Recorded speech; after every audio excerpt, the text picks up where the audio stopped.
Hey YouTube, we're finally here with super fast news for y'all. The Tesla Model 3 has undergone an official model change. We already have the new version. It's on sale officially, so we in Japan can buy it real soon. Here's the latest news on the new Model 3. First, let's dive into the update details. In the US, deliveries for this model started in July 2017, so it has been around for almost 6 years now. And now this Model 3, in 2020, it got a big interior update. The interior changed a lot, and after that, no major updates, especially for the interior, have happened. In fact, there have not been any big updates focused on exterior design. Not a single one since 2017, but since last year, there's been tons of reports saying a major update for Model 3 is coming. Our channel has been covering that news too. What's been mentioned is the Project Highland. Finally, on September 1, 2023, it was officially revealed. One thing that was interesting in Tesla's announcement was Tesla updated their web page, and at the same time, European media outlets posted about the Model 3 Highland. There was a mass upload of information all at once on YouTube and on the web. In other words, Tesla traditionally uses only their website for announcements, but this time it's different. Seeing that they started to use traditional media, it might indicate a change in Tesla's media strategy or marketing. Customers who actively search about Tesla were the majority, but moving forward, to reach those who only see traditional media, they possibly started using traditional media to broaden the knowledge of the Tesla brand and knowledge of the Model 3 to more and more people via traditional media. From this perspective, the way the Highland was announced was quite interesting in terms of Tesla's future marketing strategy. That one point was particularly interesting in this announcement. It was intriguing to see how the experienced media covered it. Okay, now let's compare the new and old Model 3 Highland. Let's see how much the EV performance has changed. I'd like to take a closer look starting now. Here on the left, the lineup is mainly two grades, RWD and long range. So there are basically two types, the RWD grade and the long range grade. The performance grade isn't in the lineup right now. However, according to media reports, the performance grade is currently under development, so it will be added later. So if you want high performance, you might have to wait for now. I'm sure it'll happen. It's very likely that the plaid specifications will also be adopted for Model 3. That's something to consider. Those who want high performance might want to hold off for a bit. And then, the most important thing, the battery pack. This time, there's no change at all. The battery pack and powertrain setup remain the same. There's no increase in the battery capacity or change in the battery type. So, the performance of the EV is exactly the same as the 2022 model. However, there's one change. The driving range has increased. For the European and Chinese markets, the performance has been officially announced. For the RWD grade, it's a whopping 554 kilometers, and the long range is 678 kilometers, which is an increase in driving range.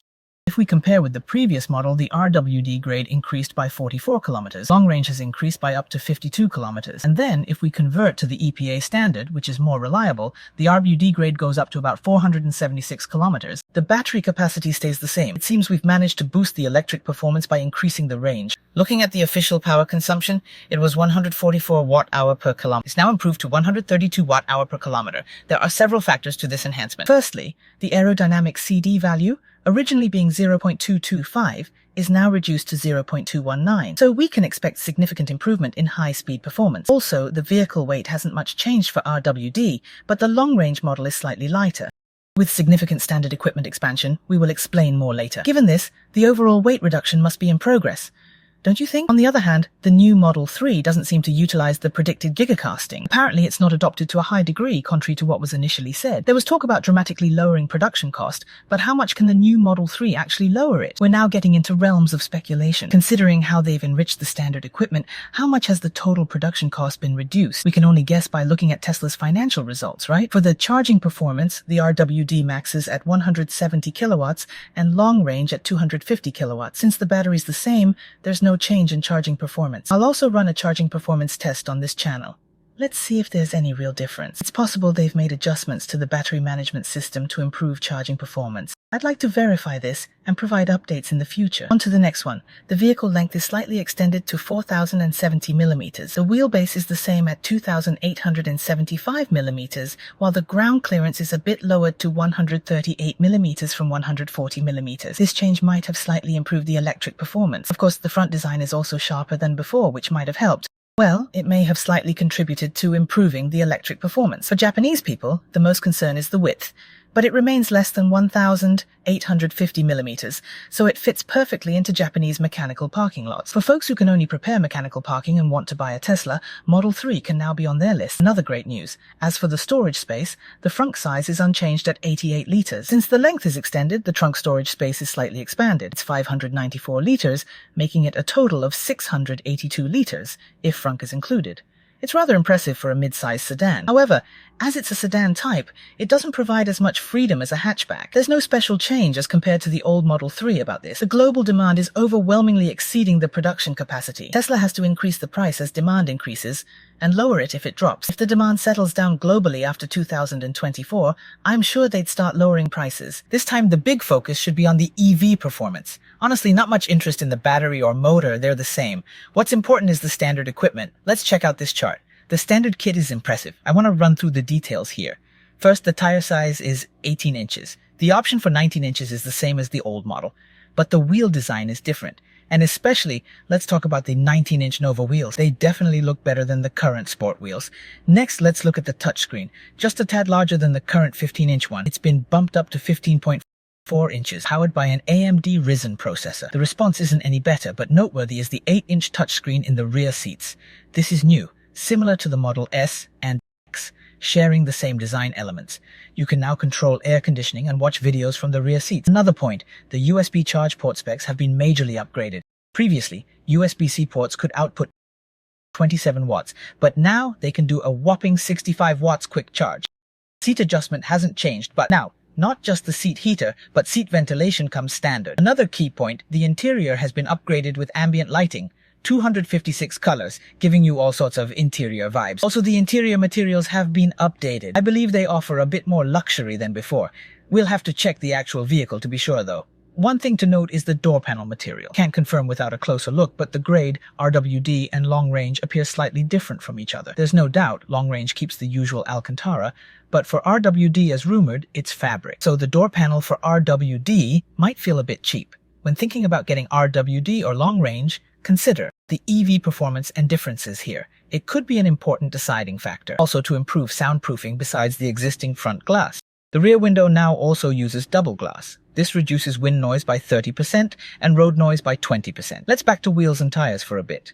The latest Korean-made soundproof tires are fitted to the new model. Moreover, the newly designed suspension system offer a better ride. However, for better soundproofing, top speed is now limited to 200 kilometers. Either way, while this new Model 3 is slightly less performant, it compensates with enhancements in soundproofing and ride comfort. It's moving towards a family sedan feel while maintaining a sporty exterior look. Wouldn't you agree? This mix of sporty exterior but more sedate interior is kind of unsettling. That's how I feel at least. Anyway, let's talk about the ultra-sporty exterior. Considering the exterior looks so sporty and the insides are more suited to family use, it can feel slightly out of sync. Personally, I can't deny this feeling. I think it's worth considering. Finally, let's talk about paint colors. 2 new colors have been added, Ultra Red and Stealth Gray. In contrast, the colors used in the Gigafactories, Quicksilver and Midnight Cherry Red. I mean, comparatively, with these, they do not really offer any freshness, do they? Well, certainly for the paint. Upgrading the paint shop is difficult within the existing factory, so they could only introduce new colors. Lastly, this sound system here is the selling point. It's an RWD grade with 9 speaker system. The long range has a dual subwoofer system. So in total, it's a 17-speaker system and clearly an upgrade compared to the previous 14-speaker system. And I personally think this sound system upgrade is definitely an attempt to compete with Chinese EV sedans. But it's not just the sound system, but also the ambient light, touchscreen, and sporty exterior design. I felt it was clearly aimed at the Chinese market. In the intense competition of Chinese EV sedan segment, Tesla has been fighting, but I think soon they won't be able to compete only on price. So they've started to improve the interior quality. Okay, so after considering all the EV features and standard equipment, I'd like to share my opinion. Honestly, I didn't find it that appealing. Sorry if that's a bit blunt. I would have preferred to see the latest battery tech and powertrains and even gigacasting like in Model Y. This current update is creating a buzz, but honestly, I don't think this would change anyone's mind who wasn't already considering Model 3. So if you want a Model 3 soon, and we're waiting for this update, go ahead and click buy. It's definitely a good purchase. If you want it soon, I think you can go ahead and buy this Highland model. No problems. It's definitely a good buy. It's Tesla, constantly improving.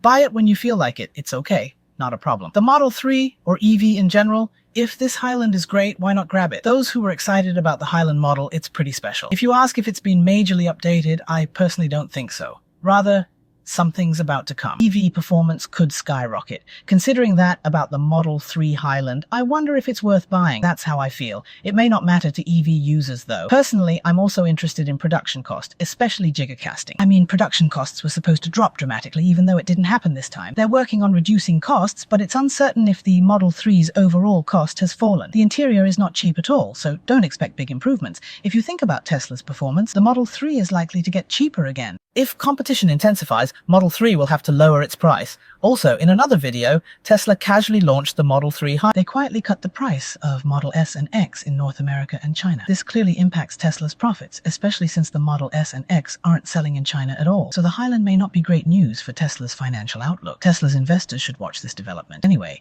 if you were looking forward to Model 3, buy it and expect delivery by the end of 2023. You can enjoy long-distance travels during the new year with the Highland model. Definitely buy it, there's no problem. The range has also increased. No problems at all. Personally, I think the long range isn't necessary. The RWD is sufficient for me. Unless you're really into things like acoustics, I think an average Model 3 buyer would do fine. Mainly, the RWD would suffice. Those who value sound systems could consider another than Model 3. And then the Model Y RWD has more space and the price gap with the Model 3 RWD almost disappears. So if you want an SUV to pack more stuff, Model Y is better. I'm biased towards the Model Y, just so you know. But generally, if people want a Tesla, even with the Highland, Model Y is the best. The Model 3 Highland won't revive stagnated Tesla Japan sales. At least that's what I think. For those who wanted a Model 3, the Highland is super recommended. So, you should buy it soon. Get it in time for year-end delivery. On the other hand, for those who don't think so, if you're still checking out various EVs, it's okay to wait. You can consider which EV to buy after 2024, including the latest information. This channel will continue to run long-distance test elections with the Model 3 Highland. I hope to show you the difference between the new and old models in actual long-distance driving. That's it. Buying the Model 3 Highland. So, thank you for watching. If you like this video, give me a like. And please make sure to subscribe to my channel. See you soon.